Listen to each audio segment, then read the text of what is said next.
4 characters, 1 family, and 1 anomaly in the Attack on Titan world perfectly represent the 7 heavenly virtues. If you still don't understand, bear with me because this video will explain everything. Be aware that all seasons of Attack on Titan will be in this video. So this is your spoiler warning. Let's start up with the first virtue, which is chastity. Chastity means to not have any sexual relation before marriage. The character I chose to represent this virtue is ERWIN Smith. And now you may say, this is stupid and doesn't make any sense. And you might be right, but I've looked at it in a completely different way. Because chastity means that you are temporarily sacrificing your sexual or love life for something bigger. In most cases, you are sacrificing for God or waiting until you are married. ERWIN did the same thing, but he didn't sacrifice for God. He sacrificed his sexual or love life for his goal. His goal about finding out the secret about the Titans and the world he lives in. Listen to this conversation. That's not something for me to think about. I just do the work given to me. Is Murray well? I hear your third is on the way. Can you focus your questions a bit? Now that I think about it, you wanted to enter the Survey Corps with me, but you fell in love with a woman at your favorite drinking spot and chose the path of protecting a single woman. That's right. I betrayed you guys and shamelessly lived into the present day. Here is fine. And one more thing. I was in love with Murray as well. Huh, I knew that. But you chose the Titans, didn't you? Taking the Titans over Murray.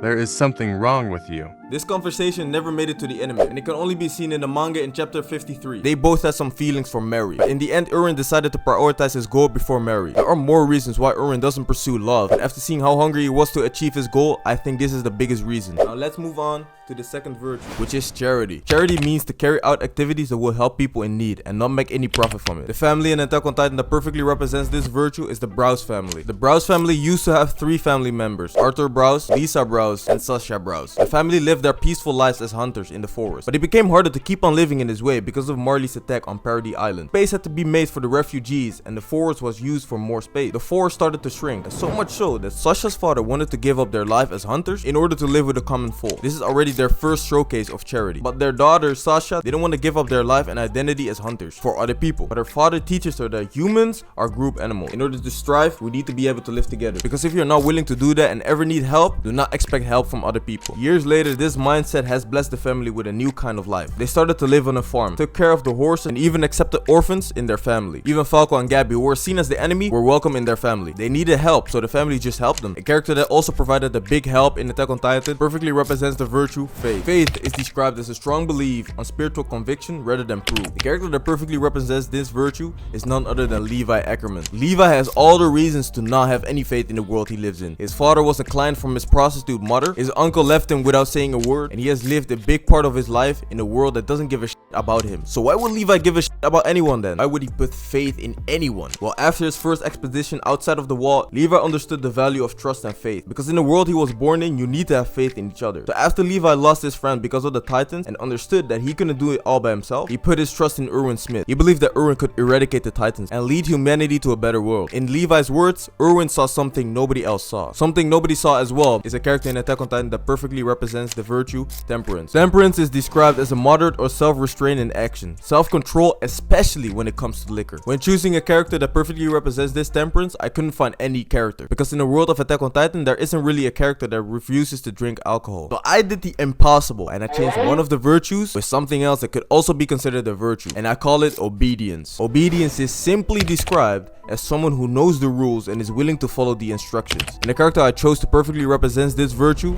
is Marlo Freudenberg. Marlo was a very righteous person. He graduated in the 104th Cadet, just like ERWIN. But unlike ERWIN, he didn't choose for the scouts. He chose the military police brigade. While most cadets joined the military police in order to have a safe position far from the Titans, Marlo didn't make the same choice with the same motive. He joined the military police because he wanted to uphold the justice and do what is right. He wanted to rise up the ranks and change it for the better. But Marlo realized that this wasn't happening anytime soon because of the corrupt mess the MPs are. So in the end, he joined the Survey Corps and he met his end while fighting for humanity and sacrificing his life. Marlo sacrificing his life is really something we should be grateful for, because without him, we wouldn't have been here.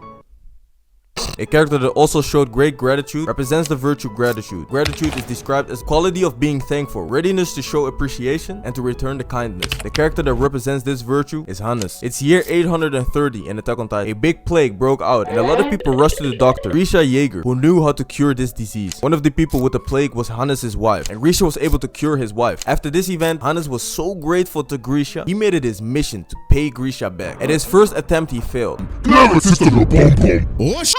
Never mind. But his second attempt, he took full responsibility, tried to repay and show his gratitude. We already knew how grateful Hannes was, but was he grateful himself, even though it didn't look like he repaid Grisha?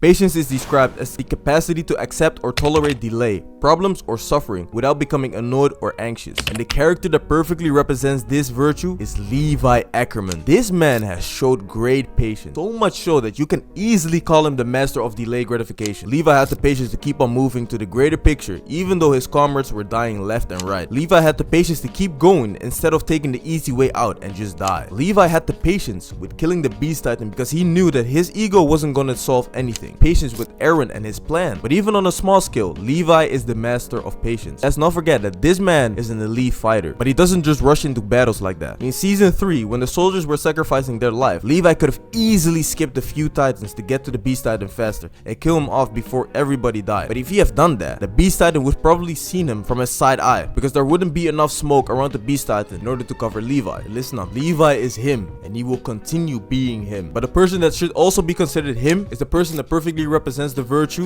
humility. Humility is described as the quality of having a modest or low view of one's importance. And the character that perfectly represents this virtue is none other than Arthur Browse. Arthur is a selfless man. Even if he has to sacrifice a little comfort, he will do it. He also doesn't support violence, and tries to tell his daughter that they should flee from the forest before everybody starts to kill each other. Later in his life, he and his wife started an orphanage and helped children that lost their parents 5 years ago. They even called the children their family. But this isn't the biggest selfless act that this man has showed, because in season 4, when Arthur found out that Gabby killed his daughter, he could have easily chose to just stab Gabby, but he didn't do this, because I told you that this man doesn't believe in violence. He doesn't want the cycle to continue. So in the moment when violence seemed like the only outlet and seemed like the most satisfying thing to do, he still chose the path of non-violence. ERWIN and Levi are highly praised for their inner strength, as they should, but Sasha's father should also be considered as one of the strongest when it comes to inner strength.